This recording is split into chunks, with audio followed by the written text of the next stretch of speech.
Good morning, everybody. It's Jeff Goldberg for the Sales Pro Network. It is Friday, let's see, April 28th. It is 10 a.m. here on the East Coast of America. I am a sales trainer and coach. I help individuals and organizations internationally get measurable and sustainable sales increases, and I founded the Sales Pro Network. I'm actually not sure how long ago. It's either 2 or 3 years. I'm going to have to do some research. I founded the Sales Pro Network as a place where we can come and network with each other, learn from each other, where we can elevate the profession of sales. And every Friday at 10 a.m. Eastern, I either do a live training or a live interview with somebody who can add value to the profession of sales. This is the point where normally I say, and today is no exception, and today is no exception if our guest actually shows up. And I hope he does, because I'm really looking forward to speaking with him.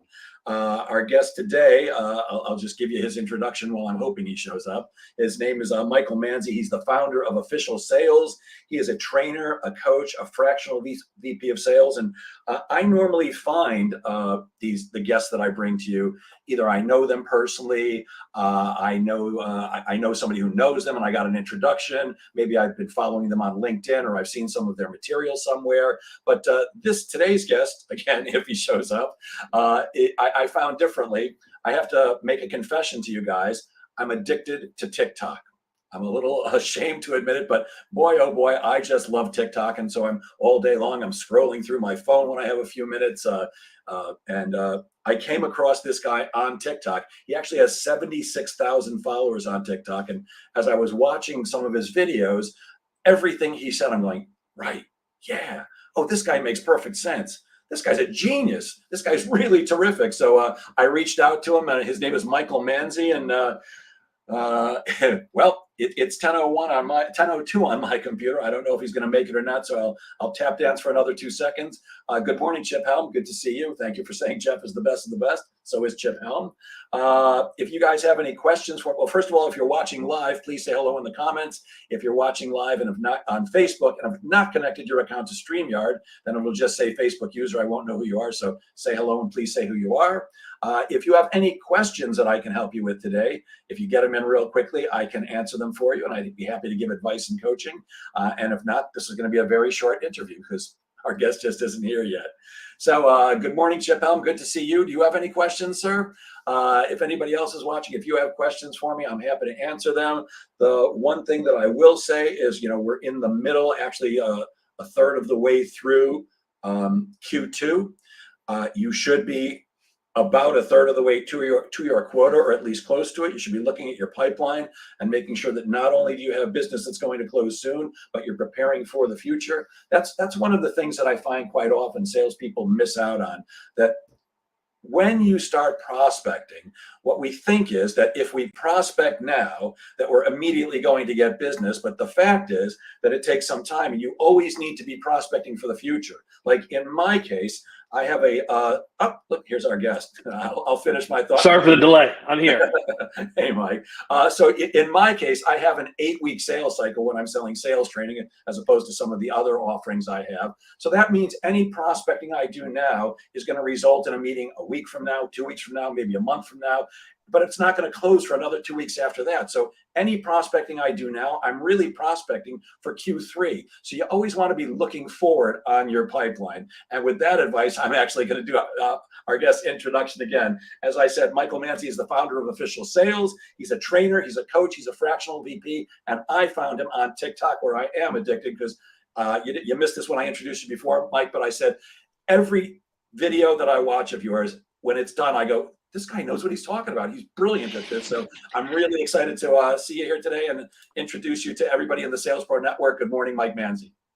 Good morning. Happy to be here, and I appreciate that. I think the lowest bar is I watch this guy's stuff, and I think he knows what he's doing. So if I know what I'm doing, I think that's a good start. Happy to be here and excited to answer any questions you guys have.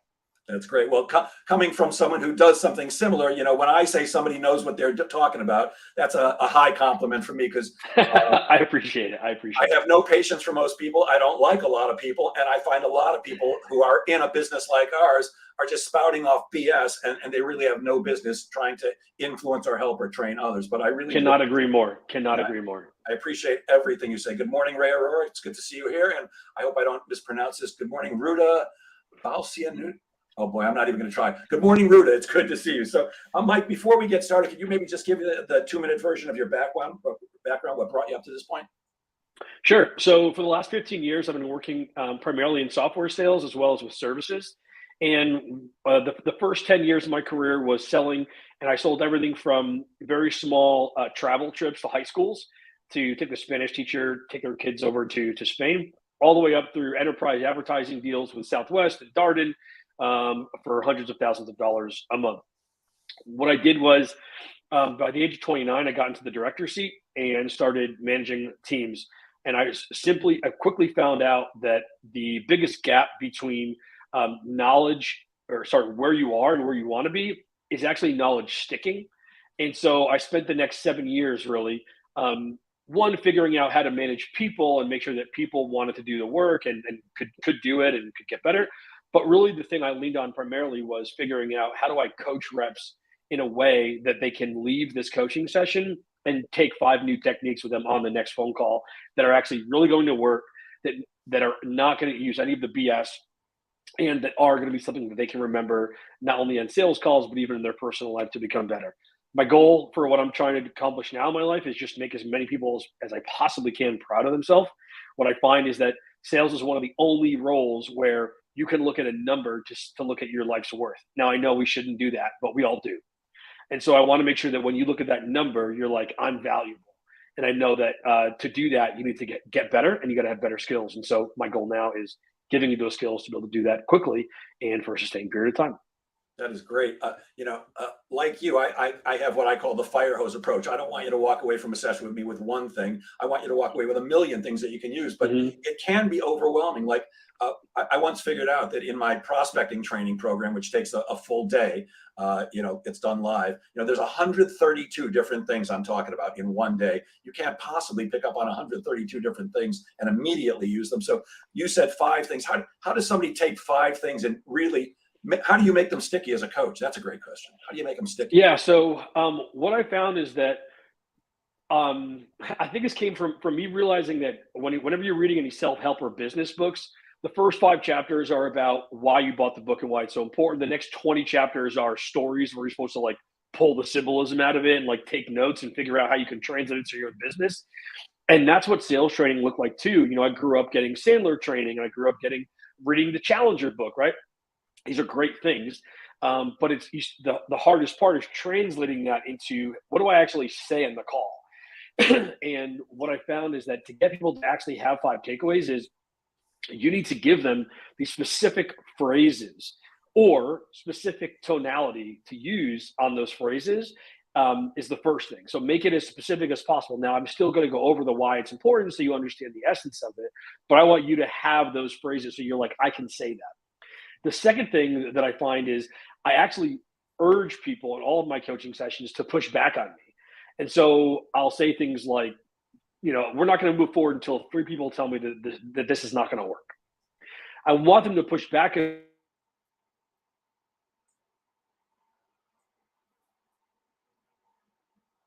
Mike, you froze there. Okay. Because it's only when they put coming back.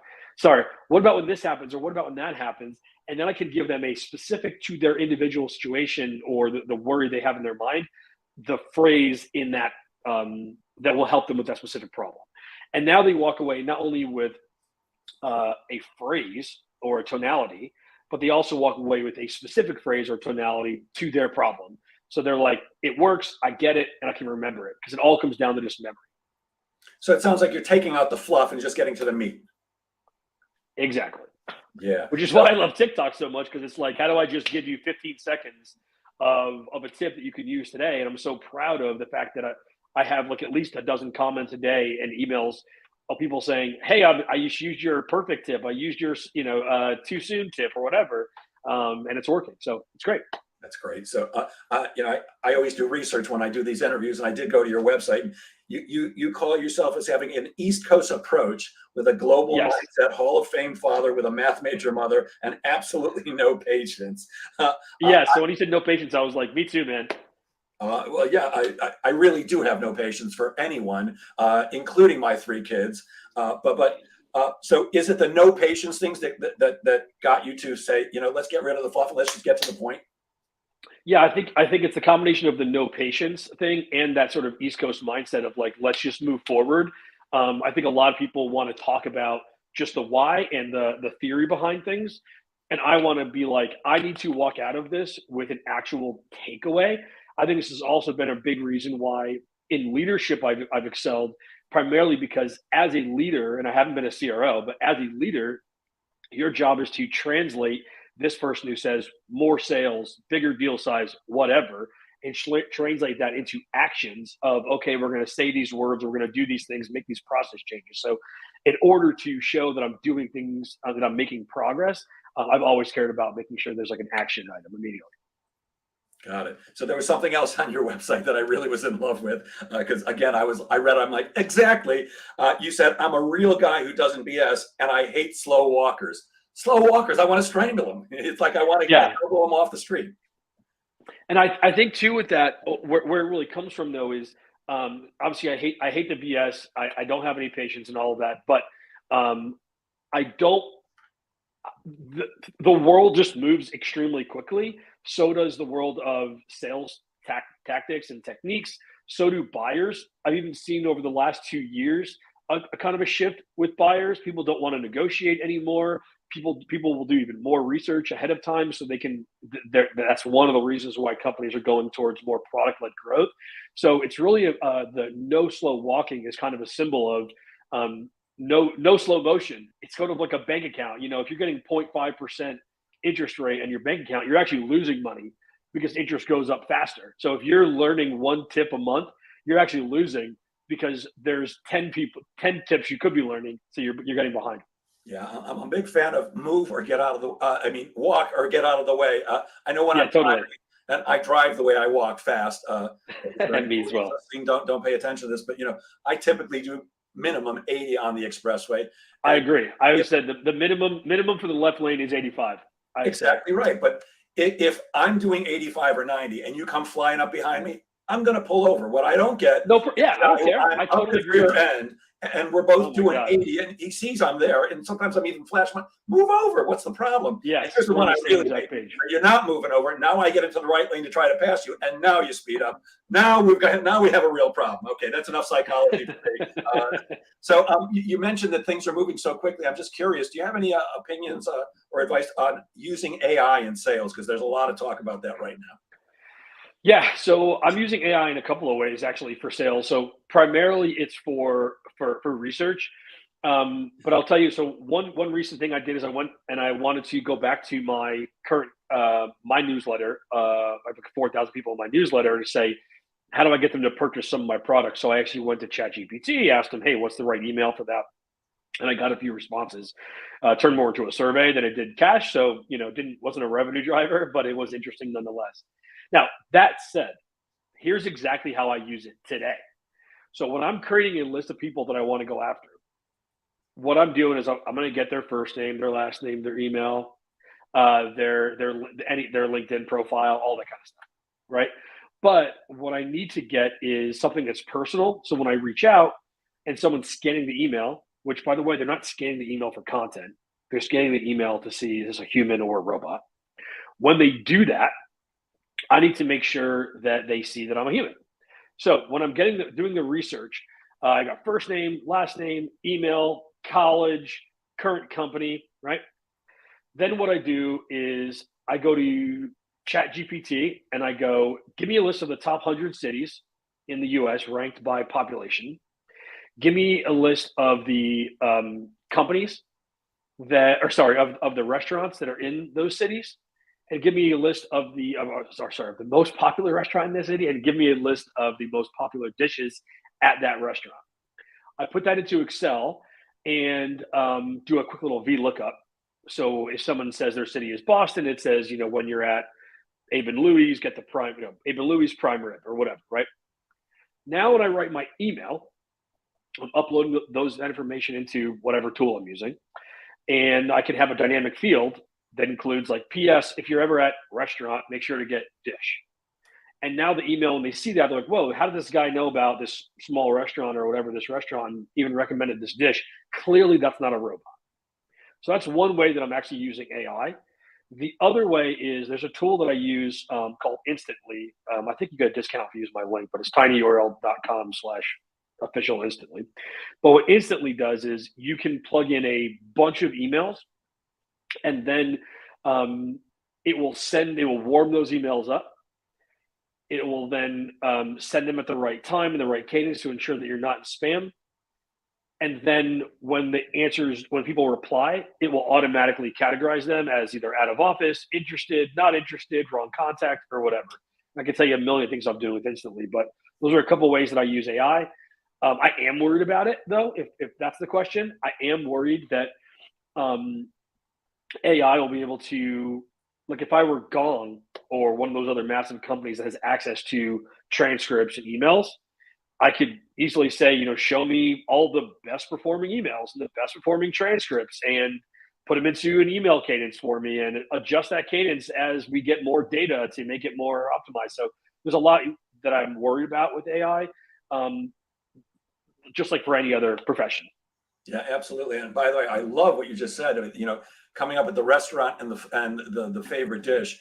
I think I put that more towards the beginning of the email because in case they don't read down. But what a great way to say I actually did some research, because I know, like you, I'm sure I get emails all day long, and it's like, clearly you don't know who I am. Just exactly. And you can do the same thing now. There's so many scraping tools. I actually just used ChatGPT this morning, where I said, can you please write me a JSON script for scraping LinkedIn URLs, where I can put in the URL and you can then give me the college they attended, because I also want to use that to personalize emails. Didn't quite work this morning, but I was doing it in a bit of a rush, so I know it exists and is possible. So I'd love to be able to, for example, use ChatGPT to create a JSON script, so that I can pull like recommendations or who recommended them. Because those emails have worked recently too, where you say, hey, I saw Tom Jones recommended you. Like, that's fantastic. By the way, you've come a long way since your days at Ohio State University, and I hope you've been enjoying the ribeyes at Abe and Louie's. That said, what I can help you do is blah, blah, blah, blah, blah, right? So you can see how personalized you can get when you leverage that. Love that.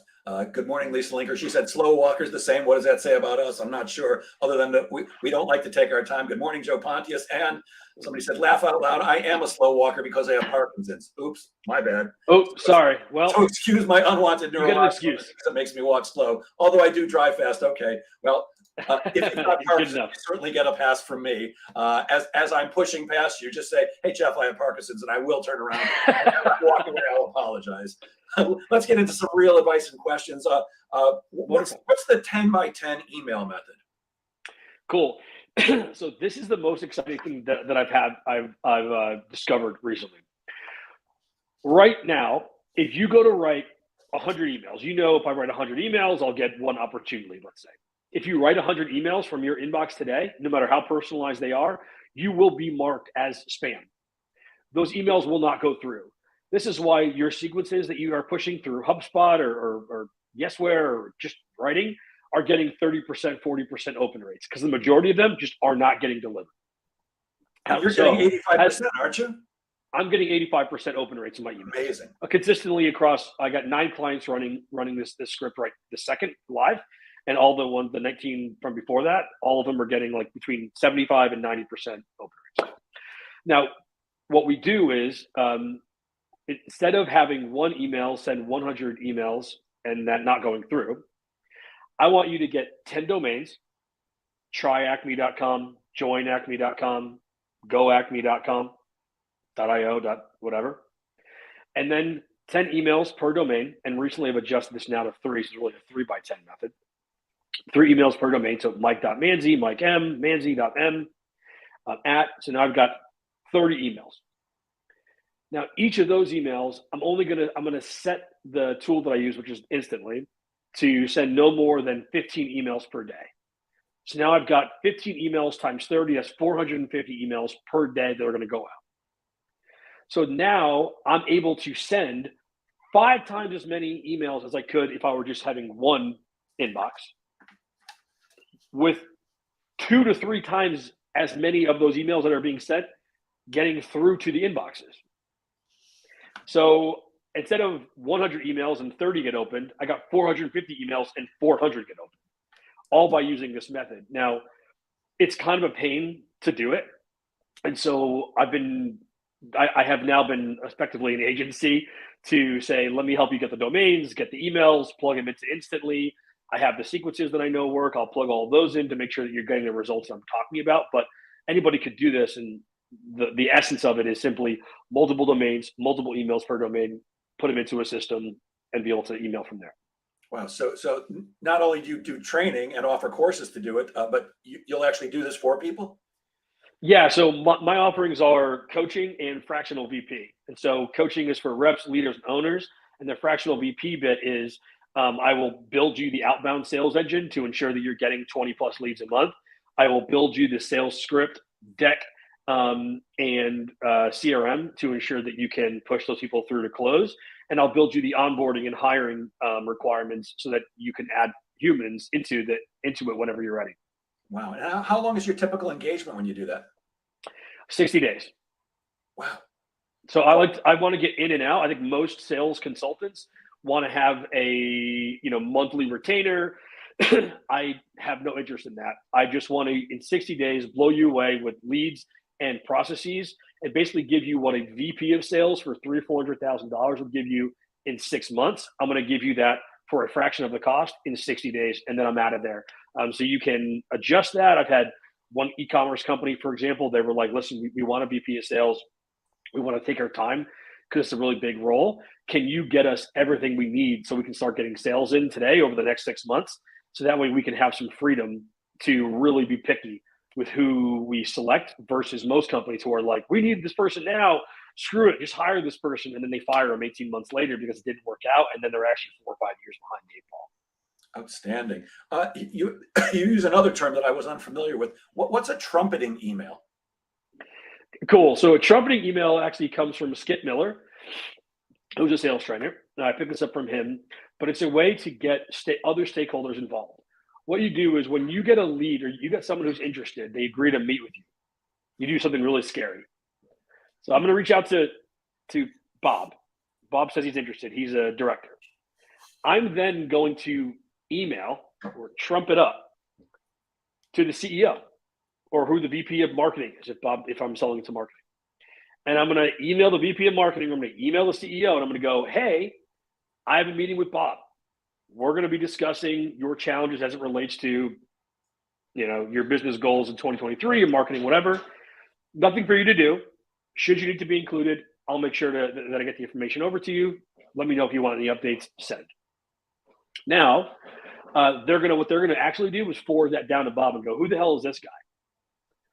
And me and Bob haven't started any relationship yet, so I'm not really hurting any relationship.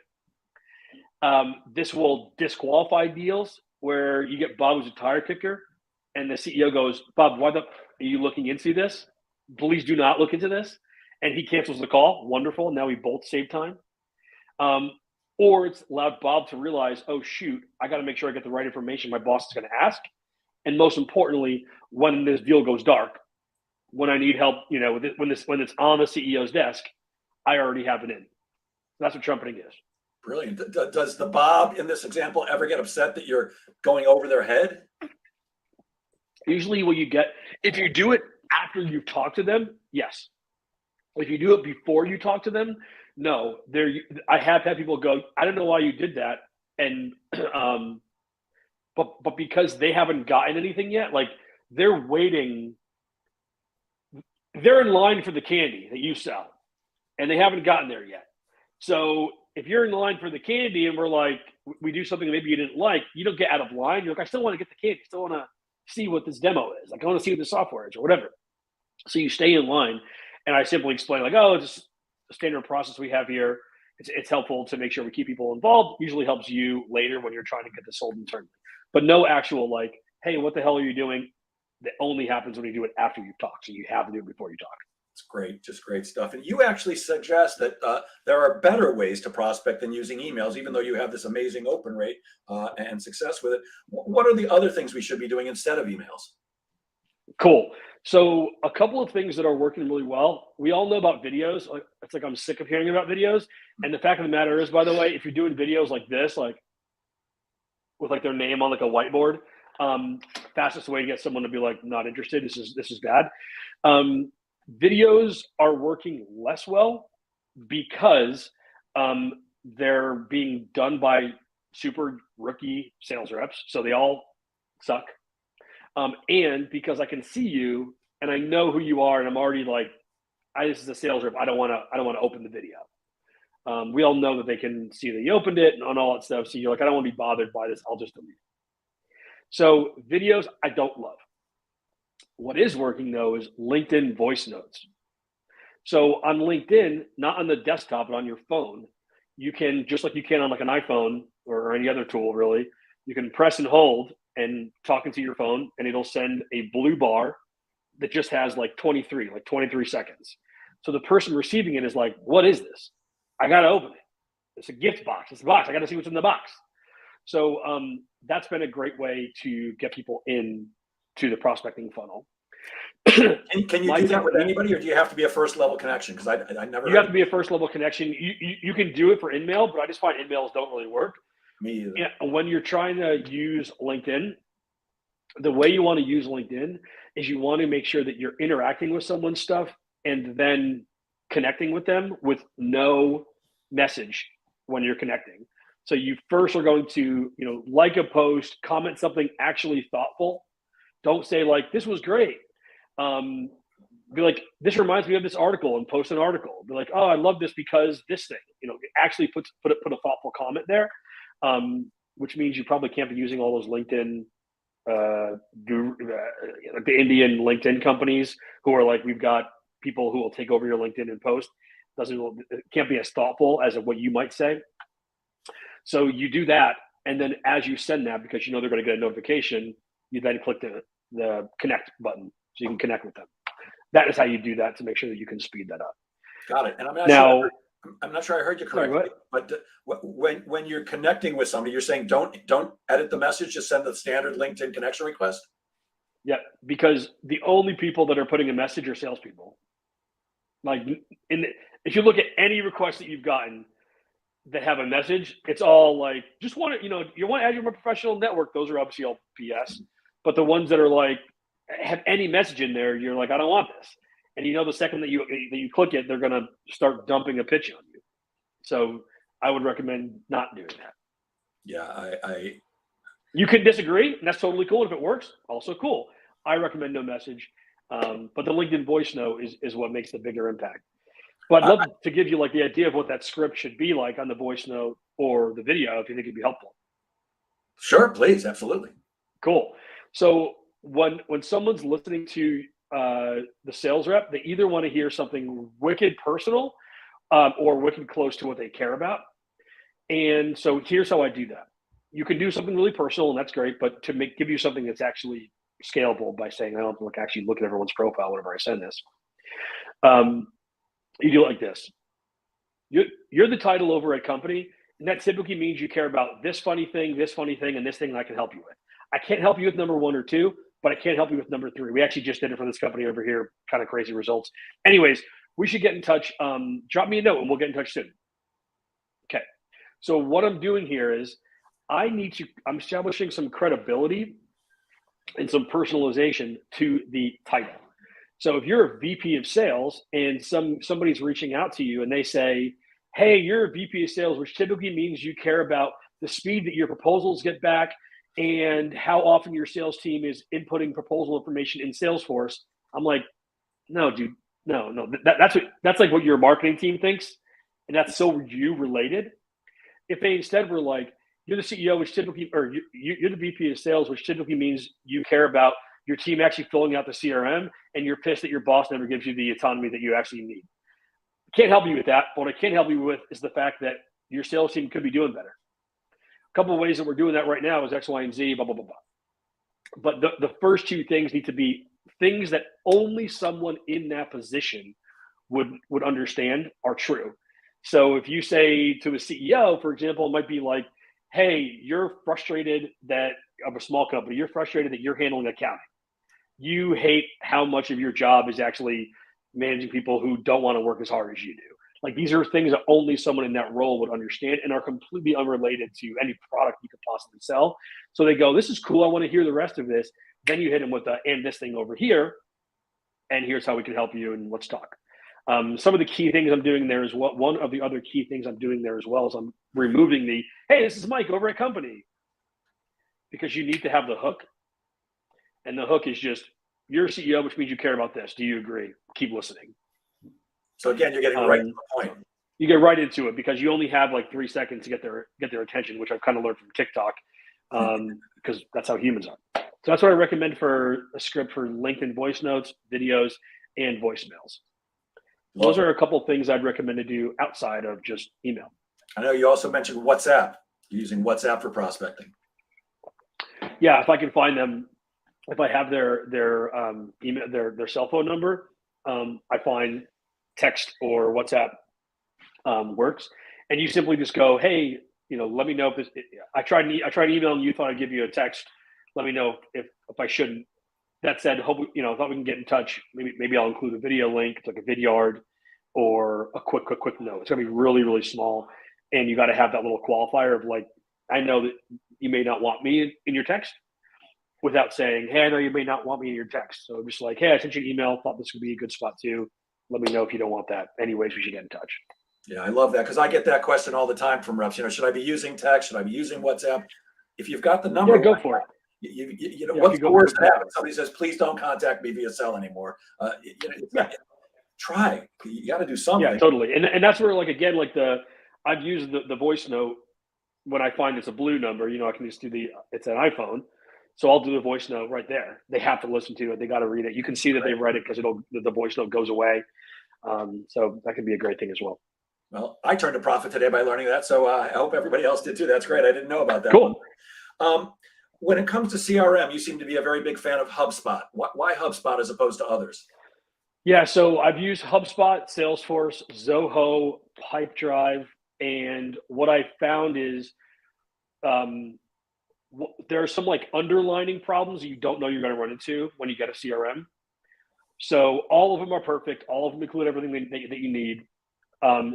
Salesforce is typically way too big for most organizations. 100%. And I swear it's built in a way so that you can customize anything, so that you can never come off of it because it's so customized, and you could never like transition from Salesforce to something else because yours is such like a Frankenstein.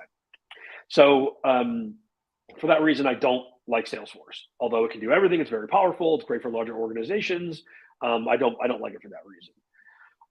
Pipedrive and Zoho and the smaller ones can do a lot of the stuff that you're looking for, but most of the time they lack some functionality that you don't realize is important until you're too deep. And most importantly, the actual tools you need to be using, the other point solutions you might use, are not going to integrate. HubSpot is the only tool that I have found that's really, really, really easy for everyone to understand how it works. Very easy to add on integrations, so it can work how you want it to work, even at a cheaper level.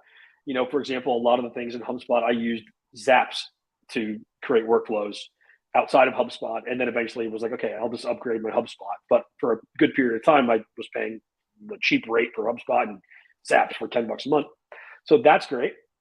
And then if you don't want integrations, they also have all of the different levels that you can get with HubSpot, and they can negotiate pretty good. So feel free to negotiate with them. So it can give you everything you need as a small company, all the way up through a big company. That's all easy to use and easy to understand. For that reason, I think HubSpot's the best. Yeah, I like HubSpot. I use Pipedrive myself, and I do like Zoho one. I could not agree with you more on Salesforce. For a huge enterprise, like I've trained companies like Cisco Systems and Siemens and Aramark, huge organizations like that can afford to have an on-staff Salesforce administrator. That's what absolutely great. But for most companies, it's way too much. It's a Lamborghini when what you need is a Ford. Totally, can't agree more. And I haven't worked with a single company yet that brought in Salesforce that didn't have to hire an outside Salesforce implementation partner. Every time. Usually pretty pricey, and it takes a long time. And I still have there's not a single company I've worked with ever who's like, all of our data is good. Nobody. Whether you're in Salesforce or Pipedrive or whatever, it's never perfect data. So easier to simplify it with a tool like HubSpot or Pipedrive. Yep. Plus, it's a heck of a lot less expensive. That's true too. Yeah. I get this question all the time, and I'm guessing you probably have an opinion on it. Is it smarter to hire an SDR company or to do your own lead generation? Oh my God. So I can't tell you how much I disagree with hiring SDR companies. And actually, even for what I do, I could very easily turn my company into an SDR company. I can build the outbound machine. Why don't I have human beings who handle the replies and send the leads over to somebody? I have used 6 of them, international, local, never works. Every single company that I've talked to who has used them has said they haven't worked. In TikTok, I got like 50,000 views on a video where I mentioned this, and I got one comment that was like, "We use it and we love it," and every other comment was like, "We got burned, we got burned, we got burned, we got burned." So one of the challenges with it is it doesn't work. The other challenge is you end up having to do all of the front end work to get it launched anyways. So when you're thinking, I just want to outsource the SDR stuff. Okay, well, you still have to think through like, you have to train them on your company and get all these documents and do all the things you would need to do inbound, to do SDRs with an in-house SDR team. Anyways, you have to just give it to somebody else. And then finally, it can get really, really expensive when you do this. So it's really expensive. It's really time consuming. And there's always some reason from an SDR company perspective for them to say, "Ooh, just give us one more month. We're going to make one tweak." So you end up sinking money into it. And then lastly, SDRs are your number one source for quality account executives. So what you should be doing as a business is hiring SDRs internally and coaching them. So you have a machine running, and then that machine is also a farm system for account executives. So the little bit of increased work up front to hire a team internally and get that done right is worth it for what you get in the end with like the full farm team. So that's why for what I do, I exclusively teach companies or put in the systems for companies so they can have an SDR team internally, even if that SDR team is one or the CEO. Because of how you see that I do the emails with the 10 by 10 method, a lot of times I just have this automation running and the CEO responds to 20 or so emails a day. They become their own SDR. A few months in, they then hire one SDR. They're the account executive. A few months later, they hire an account executive, and they go on from there. Yeah, I could not agree more. Like you, I've invested tens of thousands of dollars with various outside companies. We'll get you leads. I even had one that guaranteed in writing a certain amount of leads. Didn't get them. Didn't want to refund my money. Get this. I had a partner for about 3 years. I didn't like having a partner. I loved him, but didn't. So I stopped. But he came to me at one point and said, "Jeff, I found a great company. You're not going to believe this. They're unbelievable. We're going to start using them." I said, "Okay, well, let me talk to them."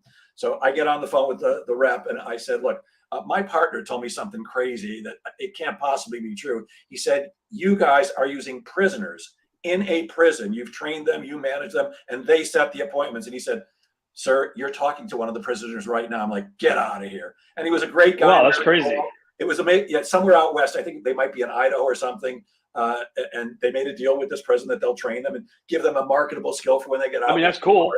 And I like the idea. And we did pay. Shows you the low barrier to entry to sales, right? Yes, exactly right. But here was the problem. I started listening to the recordings. They sounded like prisoners. I mean, they did not sound like who I want representing me and my company. I say nobody cares more about your appointments than you do.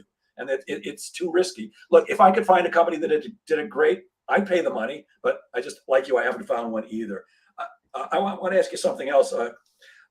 Many reps get nervous towards the end of the month because they see that they're not going to hit their quota, and they start offering substantial discounts. And they'll say things like, "Look, I'll give you this discount if you sign by the end of the month." Now, this is why I'll always buy a car the last 3 days of the month, because people are trying to get their quota and you can negotiate more effectively. How do you feel about discounting in general? And how do you feel about offering to discount with a certain time frame? Like, do it in the next 4 days and you can have the discount. Cool. So I'm going to go against the grain here and probably what you think I'm going to say, which is I actually like discounting. What I find is that people need motivators to get over the chasm. So if I want to join a gym It's going to help me. I'm going to lose weight. But I'm like, do I really want to go? I'm kind of just torn. I'm going to just sit there and not make a decision. But if they go, hey, by the way, it's cheaper this month if you sign up, I'll go, oh, okay, I'll just do it this month then. Now I, as the purchaser, what actually benefited not just from the discount, but because it motivated me to take that little step. It's easy to maintain doing what you're doing. It's challenging to do something new. So a lot of times a discount can make that helpful. The second reason that I like discounts is actually we're typically the person doesn't care about the cost savings. It's not their money, the budget's open-ended, whatever. But it makes it easier for them to have the conversation with their boss. So they can go to their boss and go, hey, now we got it at this price.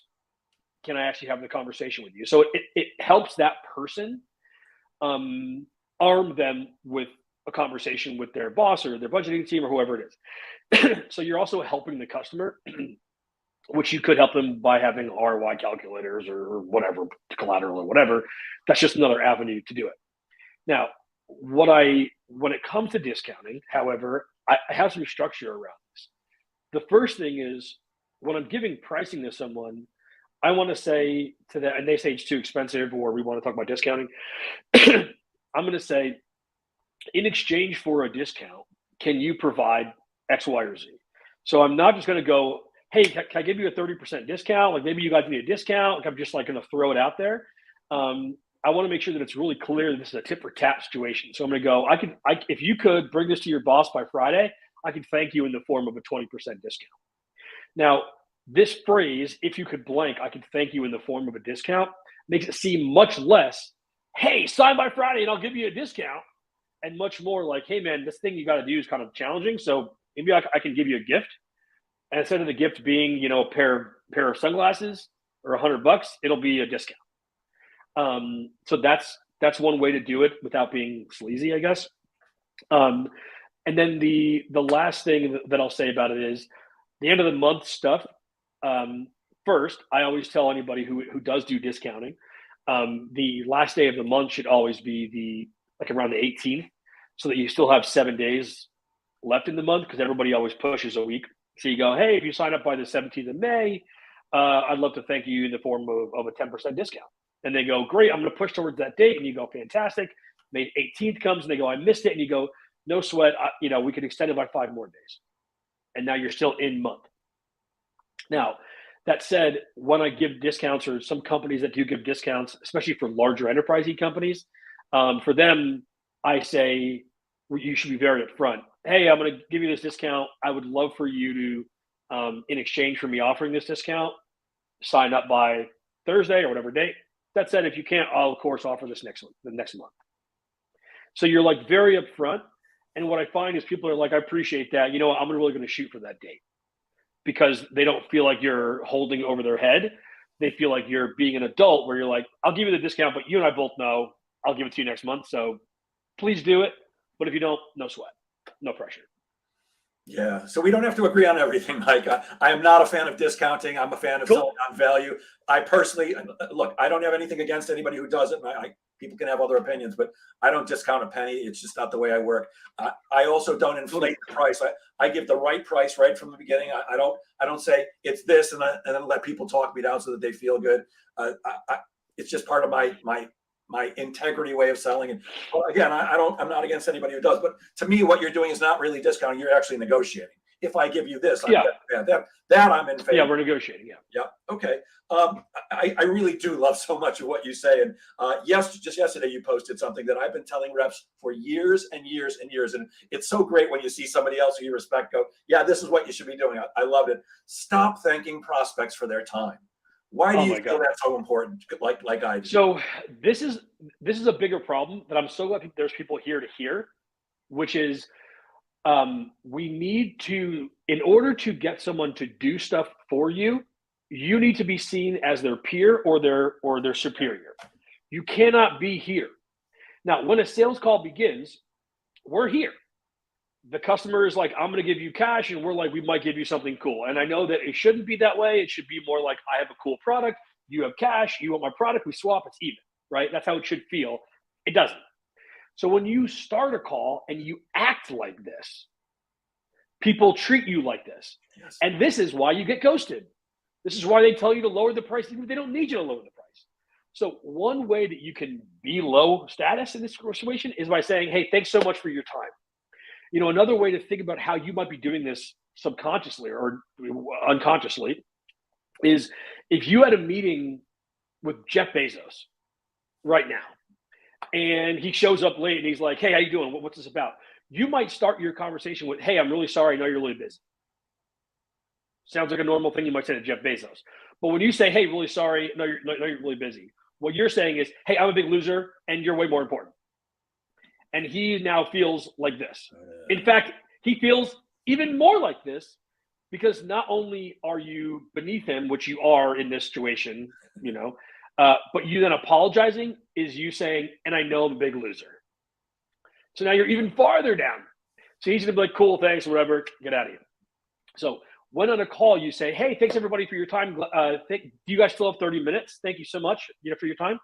What you're saying is I'm a big loser. So instead, if you need to, I don't say any of those things, but if you needed to say something like that, I'd say, glad we all have 30 minutes, glad we're all here. Like, I'm glad. I'm not thankful. I'm not asking if you still have the time. It's on your calendar. I'm just going to ask you, or just say, I'm glad that you're all here.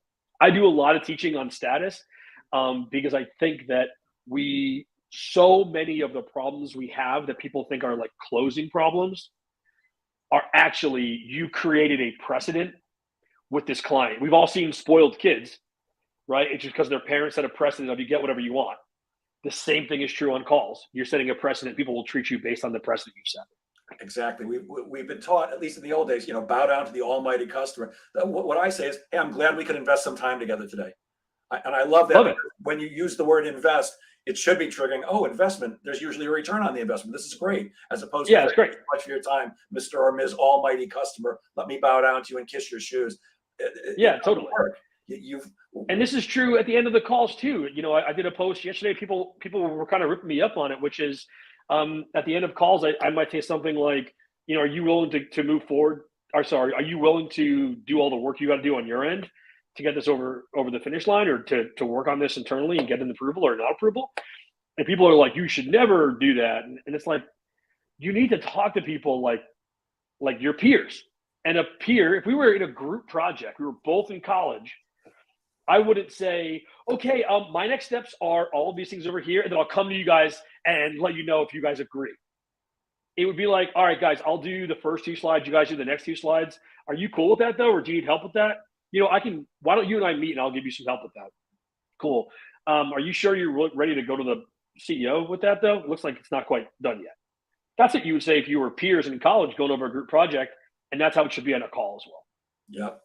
I actually worked for Encyclopedia Britannica. For those of you too young, those were books. I was a salesperson, door to door for many years. And one of the things they trained us on was you never, after you get the contract signed, you never leave the customer's house until they thank you, which I thought was brilliant, because with that, they had a 72-hour rescission clause on the back of the contract. They could cancel within three days. And we found that when the customer thanks you and says, thank you so much for your order today, your kids are going to do better in school, blah, blah, blah. Well, that's part of the salesperson magic, which wears off when you walk out the door. But when they thank you, they're hearing themselves saying, hey, you did something good for me, and I'm really pleased with it. I love that. I would like to take one point there on what you just said, if that's okay. Sure. So the number one technique that I use and people don't agree with because they get nervous about if they're rookie sales rep, is from Sandler. It's the negative reverse, which is when you say, I want to get someone to tell me why now is important. I want someone to tell me why they're excited about it. So similar to you getting the person to thank you, if I say to you, how much time are you going to save? They're going to be like, I don't know, man. If I say, how much revenue are you going to save? I don't know, man. Well, do you think you'll get a return from this? I don't know, man. What's the impact? I don't know, man. But if I instead use a negative reverse and I say, do you think you'll get any impact on this? Yeah, I think I do, and here's why. Or if this doesn't work out, what do you think are some of the reasons it might not work out? So using this negative language of like, maybe if this isn't the right fit, or I'm not sure if this is going to be right for your business, or do you think maybe this won't get you what you're looking for? What are your thoughts on that? That negative reverse requires someone to then either say, I agree, or more often, no, and here's 10 reasons why I should do it now. Here's 10 reasons why I want to go forward with you. Yep. So, And when like they my say favorite it, question they I ask believe is, it. why not later? Why not? When do you want to be up and running? January. Why not February or even March? Well, because January is so important for these 10 reasons. Wonderful. Right. And when they say it, they believe it. It is the truth. Yeah, and yes. Absolutely. You offer all kinds of great templates on your website. Which ones do people get the most out of? Yeah, so I have a bunch on there, but the two that I get like every month, it's like dozens and dozens and dozens of people are purchasing are my sequences, because what I do with the sequences are I update them typically quarterly. I'm running sequences with hundreds of different or thousands of different emails, so I'm able to see which things are working and test those things out, and I have access to other emails as well. So I will add new sequences to them, so it's always this running list of more sequences, and once you buy in, you get all the additional things as you go. So that's for sure the number one seller. And the second one is this VP of Sales 30, 60, 90, which I'll be soon be packaging together with my manager checklist. So that's going to include every single thing you need to do as a manager: one-on-ones, feedback, coaching, pipeline reviews, Monday meetings, quarterly business reviews, and then exactly the 30, 60, 90 of becoming a new VP, with all the templates you need to identify the problems of the company, solve those problems, get the team behind you. All of that is available to you. And yeah, those are the two that people love the most. And I think that they come back to me and say, "Holy shit, I got this job now. I'm a VP. What do I do? I want to use you as a coach." So Yes. it's very cool. So useful. I have a training program for managers, whether they're new or experienced, and because I find that, well, first of all, I believe that the sales manager, whatever the actual title is, whoever sales actually reports to on a daily basis, it's the Yeah, linchpin of the organization. I mean, they're the most important. The CEO is less important. The salespeople are less important. Well, the salespeople are still important, but the only person in sales who doesn't need a great sales leader, sales manager, is a superstar. Most salespeople simply aren't superstars, but that's okay. Not totally. everybody needs to be. But with a great sales leader, an average salesperson can do much better. So I find that's crucial. So I love hearing that. Um, Great. a lot of reps are giving demos, and most reps, after giving a demo, they'll end the call with, "So what do you think?" or "What are your thoughts?" or something like that. You suggest it should be said differently. Yes. How so? Yeah, this is the first thing. So when I was at Workable, um, the first thing I installed, and I just sat there for 2 months and it was like crazy about everyone doing this, is the last three sentences or four sentences of your call. So the first thing you should be saying is some version of, "Now that you've seen this, is it the perfect fit?" You want to use exaggerated language, like perfect, all of the things you need, every single thing everyone in the entire organization would need, very exaggerated language to get that person to say, not perfect, not all of them, so you can uncover the objections. If you say, "What do you think?" or "Was this good?" or whatever, "Do you like it?" they're going to say yes. So you need some exaggerated language. The second thing I want to say is, okay, if this didn't work out, or sorry, the second thing I want to say is, what are the one or two next steps that you want to take, that you need to take to evaluate a tool like us? I say this specifically 1 to 2 steps, because if I say, "What are the next steps?" they give you the vague answer, bring it to the team. If I say, "What are all of the next steps?" that's too big of a question. So you say, "What are the next 1 or 2 steps you might need to take to evaluate anybody like us?" So I'm not forcing them to be evaluating me. Then I say, if this didn't work out, what are the likely reasons, or who are the likely people that would have pushed back? And then finally, if that were to happen, what would you do? So, hey, what are the next? First of all, was it perfect? Wasn't perfect. Here's a couple of objections. Great, we'll talk about that later. What are the next 1 or 2 steps you need to take to be able to look at a tool like this? I got to bring it to my team, then my boss, then this company, or finance, or whatever. Great. Should this not work out for some reason, what are the likely reasons it didn't work out, or who are the people that might push back? Budget is going to be a big issue, and I think that finance is going to be the ones who push back. Great. Let's assume finance pushes back. What do you think you would do in that situation? Oh, well, I hadn't really thought about what I would do. Maybe I would work with you on getting like an ROI calculation of some kind. Great. We'll talk about that. Now you've identified all of the next steps.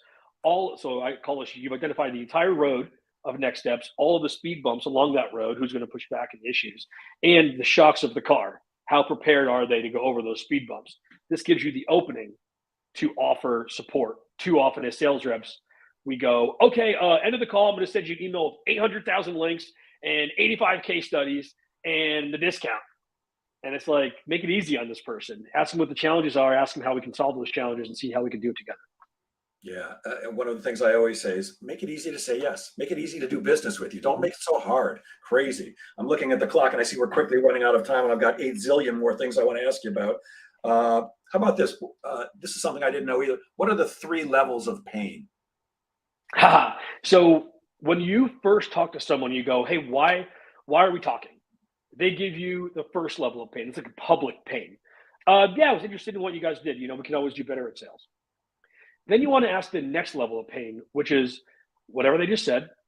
We say, sales, why is that so important right now? And that will give you like a better, more private reason of why, oh, well, we had a couple down years, or we're just looking to prepare, make sure we have a better year next year. Then the third level of pain is why that thing matters. So you, again, just grab whatever they said. Oh, you've had a couple of down years and you just want to get better. Why is that so important that we handle that now versus later? Like, why do you guys care so much? Now I'm like, oh, well, we care so much because we're actually trying to get bought in a couple of years.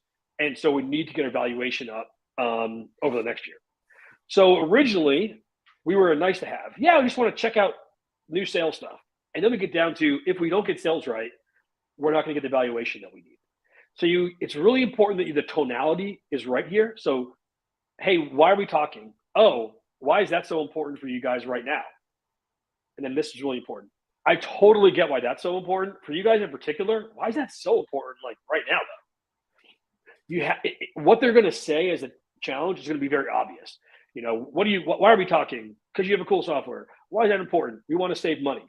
If I said, why is saving money so important? They were like, do you have a brain? So instead, I have to go, I totally get why saving money is so important. For you guys in particular, why is that so important right now? And it changes them to go, well, actually, here's the real challenge. So you have to add that stuff in here. But that's the 3 levels of pain.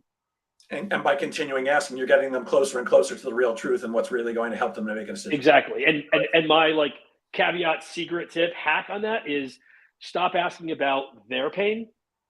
Start asking about the CEO's pain, or whoever the actual buyer is, because you're talking to your point of contact. You should say, hey, why are we talking? You should go, hey, does the CEO or VP or whatever agree that's a big problem? If I were talking to the CEO, what do you think they would say is the reason that's so important right now? Totally get why that's so key. For the CEO, why do you think that'd be so important right now? Now you can understand what actually needs to get sold, because too often we're like, it's easy, it's fast. And the CEO's like, I don't care about either of those things. Got it. All right, we only have time for one more, and I can't resist going with this one. You say that you did the stupidest things to reduce no-shows. What stupid things can we do to make our appointments hold up? So I was at a company where we had a ton of inbounds, but we had about 75% show up. And I got that to 97 or 98% by doing these couple things. The first thing I did was we had the invite, or the event title changed from whatever it was, let's call it like Joe and John, to brackets, not parentheses, brackets, caps lock, confirmed, and brackets, Joe and John. So that made a difference.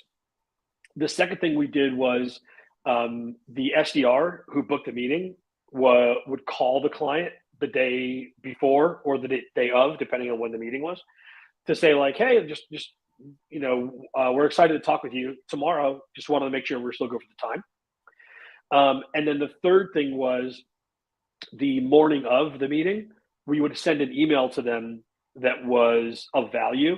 Hey, looking forward to getting it. It was like, so glad we're getting in touch today. Saw this article, thought of you, send. So by the time it's happening, there's like a couple different levels of guilt to make sure that you actually show up for the meeting. Or if it wasn't the right fit or the wrong time, we found that out before they no-showed and were able to reschedule on the phone versus trying to reschedule after they no-showed. I say the last thing I did though on here, which I think no one does and I think is the most important, is I pay SDRs X dollars per meeting once they show up, X dollars per meeting once they get to proposal, and then X dollars for every dollar that's sold. This way, the SDRs book good meetings who do show up because they're not getting paid on meetings, they're getting paid on held meetings. Yep. They are incentivized to make sure they show up. They also help the AE push the deals forward because they want them to go to proposal. And even though it's harder to book meetings with bigger companies, they're incentivized to go after big companies because they get paid on the revenue. So those 4 or 5 things combined are what made it work. It's great. And Amy Rio says, spot on. Love you, Amy. Well, I could certainly talk to you all day, my friend, but we don't have much more time today. So I'm sharing my screen. Could you tell people how to reach you? And some people are watching this live, but this will also be a podcast. So if you could explain how they can get in touch with you. Yeah, so if you guys want to get in touch, best way you can get in touch with me is to book time with me if you want. So tinyurl.com/salesmike. But feel free to just email me directly at mike@officialsalestips.com. That said, if you want to see me on social, if you're a rep, it's everywhere at Official Sales Tips. So anywhere, YouTube, Instagram, everywhere. And if you're a manager, I have a specific manager page, which is only on TikTok, which is Official Sales Tips, Official Sales Leader Tips. Can't wait to get in touch. And that is where I found Mike. And if nothing else, just follow him on TikTok. He's great, and you can see his energy. I love your energy, Mike. You're fast, and you don't waste any time. We get right. Absolutely. Thank you. The good news: all the same content on TikTok is on Instagram and YouTube and Facebook and everywhere else too. Yeah. Thank you so much for sharing your brilliance generously with us today. I'll end as I always do. Guys, please remember that sales is a game of making things happen. So get out there and make sales happen. Have a great weekend, Mike. Have a great weekend, everybody. Thank you so much. See you again. Take care.